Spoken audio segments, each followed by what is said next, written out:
Ang ating recipe ngayon ay gulay na patula. Ako ay nagkagayat ng aming lulutuing ulam.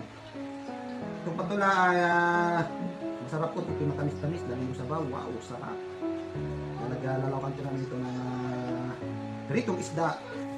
Maganda po ang gulay kaysa mga karne-karne. Dahil sa panahon natin po ngayon ay marami na po ng mga naglilipa ng mga sakit, kaya gulay-gulay na lang tayo, isda, para healthy na ang ating katawan. Pahaba po ng buhay, gulay is the best. Kaya dapat more on gulay po tayo mga idol. Yan, kahit hindi natin nakikita, kaya natin itong huwain. Dahil tayo po ay nakakatulong sa ating pamilya. Kaya meron tayong masilbi. Tayo ay bulag ang idol.